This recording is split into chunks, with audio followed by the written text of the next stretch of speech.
감사합니다. 네. 15분 만에 세상을 바꾸라고 해가지고 제가 처음에 사실 거절했었습니다. 15분 만에 바꿀 수 있는 세상이 어디 있겠느냐. 제가 그런 역량이 되지 못한다. 방학이 되다 보니까 수업도 끝나고 이제 할 일이 없어지면서 이제는 더 이상 어디로 도망갈 수가 없어가지고 지금 이제 강의를 하게 됐습니다. 제가 오늘 드릴 말씀은 최근에 일어난 사건들을 바라보면서 어떤 식으로 개선을 해야 우리 아이들이 이 성범죄로부터 좀 더 자유로울 수 있는 것인지 다 같이 고민을 해보는 시간을 가졌으면 좋겠습니다. 첫 번째 사건 한번 보시죠. 지금 뭐 다 기억나실 겁니다. 이영학 사건입니다. 또 최근에 일어난 강진 여고생 사건들 제가 좀 언급을 했는데요. 이 모든 사건들이 사실은 미성년자를 대상으로 일어난 성범죄 사건입니다. 그리고 모두 피해자가 사망했습니다. 제가 유달리 이 두 사건에서 안타까움을 느끼는 것은 이 가해자들과 피해자와의 관계입니다. 딸의 친구 또는 이제 뭐 친구의 아버지에 의해서 사망한 사건이다 보니까 도대체가 어찌하여 이렇게 잘 알고 있는 사람에 의해서 아이들이 성폭행을 당한 후 살해되는가? 본인의 자식들도 있고 이런 사람들이 어찌하여 자기가 잘 알고 있던 이 미성년자 어린 아이들을 성의 대상으로 생각하는 건지 대체 저도 엄마이다 보니까 이해가 잘 되지 않아서 다 같이 고민을 해야 될 필요가 있을 정도로 저 개인적으로는 해답을 찾기가 어려웠다 이런 이제 생각을 하게 됩니다. 그런데 이 사건에서 또 우리가 주목을 해야 될 것은 무엇이냐? 이영학 사건의 경우에는 이영학이라는 사람이 14살짜리를 유달리 성적인 대상으로 선호했다는 흔적들이 마구 남아 있습니다. 블로그에서 그가 올렸던 그런 이제 글의 내용이나 또는 14살 먹은 가출 청소년들이 있으면은 본인에게 연락을 해라 하면서 핸드폰을 올려놓는다거나 유달리 14살 만 14세 여성들에 대한 독특한 어떤 성적 취향이 있었다는 것들을 나중에 수사 과정 중에 알게 됐고요. 강진 여고생 사건은 더군다나 지금 이제 희생자로 밝혀진 아이는 16살이지만 최근에 이제 추가적인 조사를 해보니까 초등학교 1학년짜리도 20년 전에 실종된 적이 있고 초등학교 2학년짜리도 20년 전에 실종된 적이 있어서 이 사람이 살고 있던 지역에서 20년 전에 실종됐던 2명의 초등학생과 지금 이 사람이 무관하지 않을 가능성이 있다는 게 지금 조사가 계속 이루어지고 있는 대상입니다. 그러다 보니까 이 두 사건이 모두 어른 같지 않은 그런 이제 아직도 어린 티가 나는 여자아이들을 대상으로 해서 결국은 성폭행 살해한 사건이다. 이것이 이제 결국 가장 궁극적으로 이제 공통점이다 이렇게 볼 수가 있고요. 이런 종류의 이제 아동 청소년 성범죄에 있어서 공통점이 또 하나 있습니다. 그것이 결국은 일종의 수법 자체가 굉장히 그 공통점이 있다는 건데요. 보통 처음 보는 낯선 아이들을 공격하는 게 아니고 이미 장기간 동안 알고 있던 사람들에 의해서 희생을 당하는 것이다. 결국은 이 가해자들은 이 어린 피해자 아이에게 친절하게 칭찬과 선물과 이런 것들 해서 결국은 유인을 한 다음에 본인의 이제 욕망의 뭐 해소 차원에서 아이를 희생을 시킨다. 이게 이제 가장 중대한 공통점인데요. 그런 것들 우리가 그루밍이라고 외국에서는 부른다고 합니다. 그루밍이라는 게 뭐냐? 원래 마부가 말을 잘 이제 기를 들이기 위해서는 말의 털을 갈기를 잘 다듬어주면 그것이 기분이 좋아가지고 말이 마부에게 순종적으로 순응하는 태도를 보인다 하여 결국 그와 같이 갈기를 다듬는 행위 자체를 그루밍 행위다 이렇게 이제 이야기를 한다고 합니다. 그만큼 결국은 이 가해자들은 이 어린 아이들이 어느 부분에서 유인이 될 수 있는지 너무나 잘 알고 있고 그래서 유인하는 과정을 거친 후에 결국에는 의심을 갖지 않는 신뢰관계를 이용해서 아이들을 희생양으로 삼는다 하는 게 이제 이런 범죄의 핵심입니다. 그래서 가장 이제 문제가 되는 부분은 뭐냐면 지금 우리나라 같은 경우에 성적으로 법적으로 성관계가 허용된 연령이라는 게 있고 아무리 성관계를 합의를 해도 너무 나이가 어리기 때문에 법적으로는 결코 성관계를 허용할 수 없는 무조건 어리기 때문에 처벌해야 되는 나이라는 게 있습니다. 그게 바로 의제 강간 연령이라는 건데요. 예컨대 9살짜리를 그루밍을 해가지고 그래서 오늘 밤에 성관계를 갖자 해가지고 9살짜리가 아무리 합의를 해준다 그래도 나이가 너무 어려서 9살짜리와 합의된 성관계를 가지면 무조건 강간으로 성립하는 그런 최저 연령이 몇 살이냐, 그게 우리나라에서는 만 12살까지입니다. 그러니까 거의 초등학교 6학년 정도까지의 아이를 건드리면 이거는 정말 심각한 강간, 성범죄, 성폭행이기 때문에 아주 엄벌에 처해진다라는 것이 일종의 법적으로는 정해져 있는 나이입니다.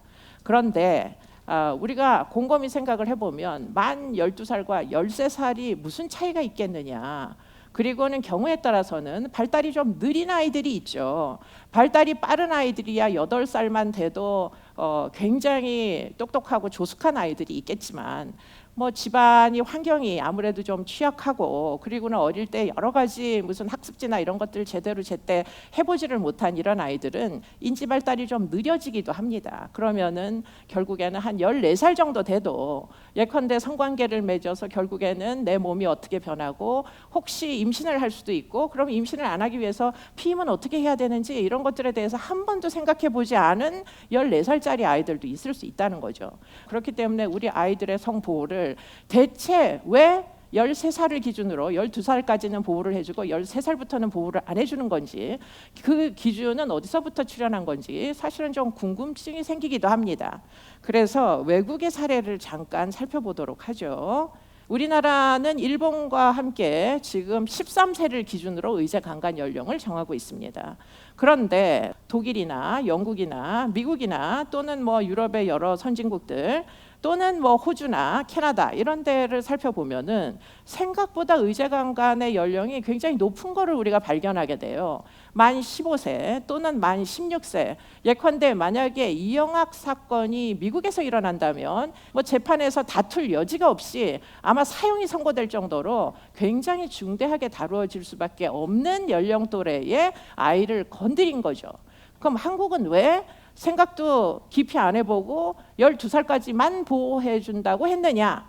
여러분들도 아시겠지만 우리나라가 상당한 법률의 조항들이 일본법을 그대로 받아들여서 별다른 문제의식 없이 그냥 받아들인 그런 결과 결국 일본처럼 13세 미만만 결국 성보호가 되는 의제강간 연령이 매우 낮게 설정이 돼 있다는 거죠. 성범죄자들도 그런 걸 너무 잘 알죠. 그렇기 때문에 지금 이 통계치는 지난 20년 동안 우리나라의 매년 대검찰청에서 범죄 분석이라는 전국에 발생하는 통계 자료, 범죄 통계 자료를 쭉 보고하는 것들이 있습니다. 그걸 20년 동안 저희가 이제 정리를 좀 해봤어요. 그랬더니 지금 빨간 선 같은 경우에는 사실 별로 증가 추세를 안 보입니다. 이 빨간 선은 이게 뭐냐? 이게 결국은 의제 강간 연령 미만의 12살 이하의 아이들을 건드리는 사건은 별로 늘어나지 않았다는 거예요. 그럼 어떤 사건들이 늘어나느냐? 결국은 그 애매한 지점에 놓여 있는 만 13세부터 18세 사이의 사건들이 폭발적으로 증가한다는 걸 우리가 볼 수가 있어요. 이게 결국은 법의 빈틈이라는 거를 사실은 알게 된 거죠. 성범죄자들도 내가 12살짜리를 건드리면은 빼도 박도 못하고 징역살이를 가지만 13살이나 14살을 건드리면 이거는 재판에서 결국은 다툼을 하면 빠져나갈 수도 있구나 하는 생각들을 다름 아닌 성범죄자들이 할 수 있다는 거예요. 그들도 사실은 처벌을 받아봤기 때문에 형사사법 제도에 대해서 누구보다도 다 더 전문성을 갖기 때문에 결국은 처벌 대상은 몇 살까지고 처벌 대상이 아닌 자들은 몇 살까지인지 너무나 잘 아는 거죠, 당사자들이. 그러면 우리가 이 의제강간 연령대를 좀 높이면은 그러면 사실은 13살짜리도 보호할 수 있고 14살짜리까지 보호할 수 있지 않을까? 이런 생각들도 사실 하게 되죠. 그런 것들이 결국은 제가 지금 한 가지 의제강간 연령에 대해서 이제 아이들의 성보호를 위해서 한 번쯤은 고민을 해보자라는 첫 번째 이슈이고요. 두 번째 이슈가 또 있습니다. 우리나라에서 지금 1심과 2심에서 유죄가 났다가 대법원에서 무죄가 난 사건이 있습니다. 연예기획사 를 한다라는 사람이 자신의 아들이 입원해 있는 병원으로 가가지고 그 병원의 병실에 옆에 있던 침대에 여자아이를 유인을 해다가 내 차로 가서 얘기 좀 하자 이래가지고 결국은 병실에서 병원복 입고 있는 15살짜리 소녀를 데리고 가가지고 자기 차에 가서 첫 번째 강제 추행하고, 그날은 강간까지 이루어지지 않았어요.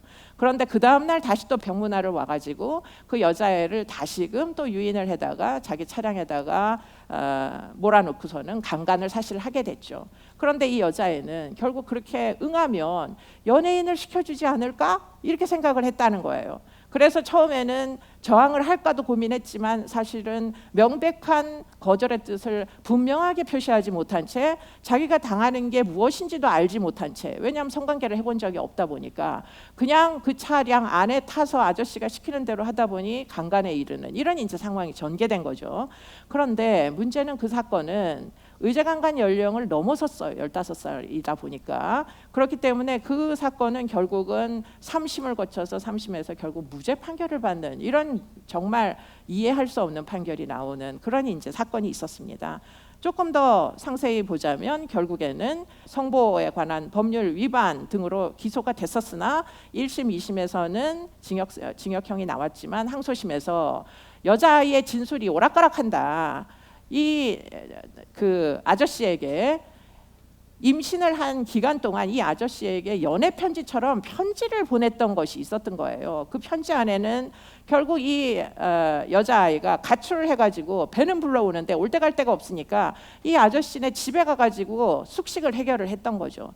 결국 집에서도 쫓겨나고 아저씨 집에서부터도 쫓겨나면 임신한 본인이 갈 곳이 없으니까 아저씨의 집에서 아저씨가 시키는 대로 결국은 연애 편지도 쓰고 사랑해요 뭐 이런 종류의 편지도 쓰고, 결국 그것을 대법원에서 결국은 이렇게 애정 공세까지 했던 애를 강간의 피해를 당했다고 할 수 있느냐. 아저씨는 강간했다는 걸 애당초에 인정하지 않고 15살짜리가 차 안에서 결국은 동의에 의한 성관계를 맺어서 마치 마누라처럼 임신을 하고 출산을 했다고 주장을 하고 있고, 이 여자애는 아니다. 내가 명확하게 폭행을 당한 건 아니지만 당시에 내가 강간 피해를 입을 줄 알지도 못했다. 내가 성관계를 한 적이 없는데 어떻게 알겠느냐. 아이를 출산하고 나니까 이제서는 성폭력으로 고소를 할 수 있는 심정적인 일종의 임신으로부터 자유로워졌기 때문에 결국은 이 아저씨를 뒤늦게 고소를 하는 상황이었던 거예요.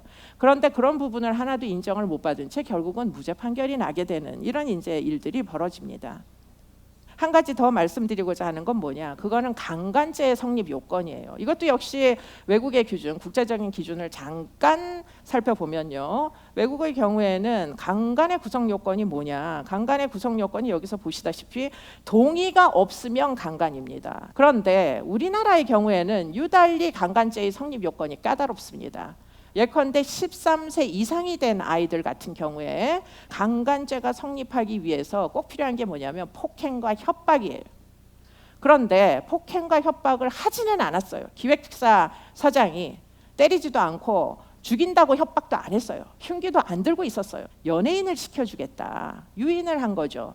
아이들에 대한 성폭력은 아까도 말씀드린 대로 그루밍이라는 수법에 의해서 유인하고 현혹시키고, 그래서 결국은 자발적으로 그와 같은 성관계에 참여할 수밖에 없게 만드는 거죠. 그렇기 때문에 결국에는 폭행이나 협박이 없었다는 이유만으로 결국은 대법원에서 강간을 입증하기에 충분한 증거가 존재했다고 보기 어렵다 해서 결국은 증거 불충분으로 무죄가 난 사건이 존재합니다. 그렇기 때문에 이런 종류의 우리가 의제강간 연령도 너무나 낮고 강간죄의 성립 요건도 너무나 까다롭고, 그렇기 때문에 지금 이 아이처럼 폭행이나 협박 상태에 놓여서 성관계를 맺은 게 아니라면 강간도 인정을 받지 못하고, 그러다 보니까 결국에는 굉장히 많은 가해자들은 이게 바로 빈틈이구나. 내가 아이를 현혹을 시키면은 아이한테 약촉해러 가자 하고서는 산 골짜기로 끌고 올라가면 그거는 본인이 동의해서 올라간 거니까, 폭행도 안 하고 협박도 안 하면 그러면 성관계 맺어도 그게 결국 성폭행으로 인정을 받지 않는구나 하는 것을 누구보다도 당사자들이 안다는 거죠. 그렇기 때문에 결국에는 지금 13세에서 18세 사이의 피해자를 성폭력 피해자로 삼는 사건들이 지금 폭발적으로 증가하고 있다는 게 아까 통계치에서도 보이는 그런 결과입니다. 그렇기 때문에 이제 외국처럼 우리가 여기다가는 아예 외국의 조문을 제가 가지고 왔는데요.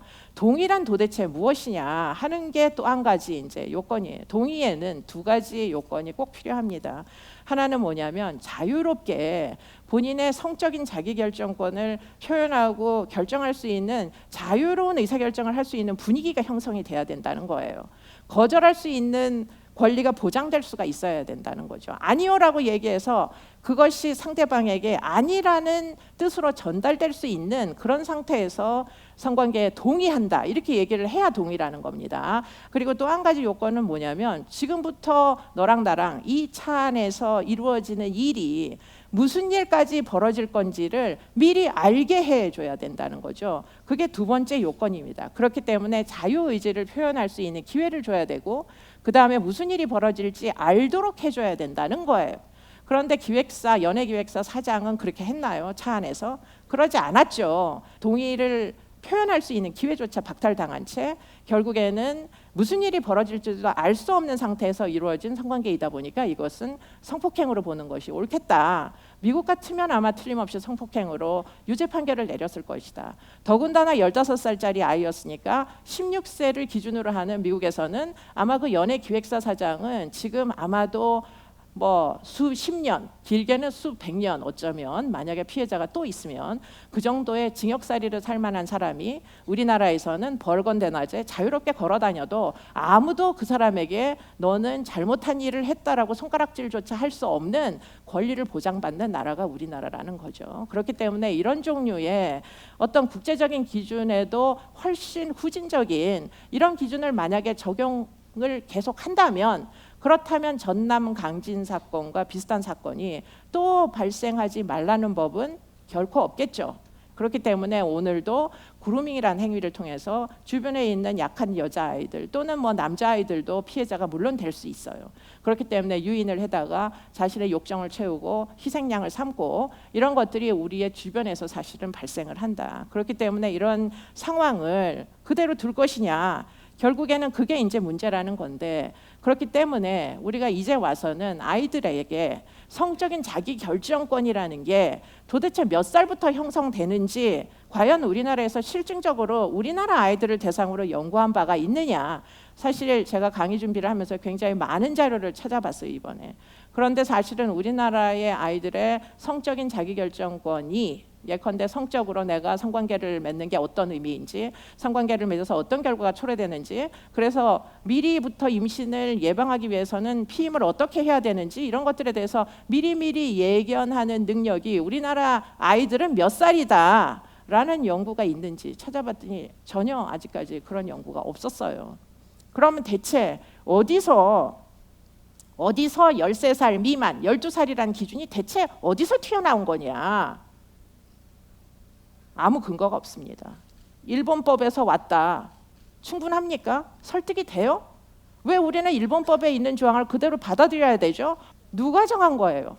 아무도 알 수가 없죠. 그러니까 이제라도 우리나라 아이들이 성범죄로부터 좀 더 안전하게 생활을 하기 위해서는 아이들에게 있어서 성적인 자율권이라는 게 성적으로 합리적 의사결정을 할 수 있는 능력이 대체 몇 살부터 갖추어지는지 제대로 알지 못하면 그러면 결국은 이 법은 결코 근거 없는 법이 된다는 점을 꼭 인지하시오.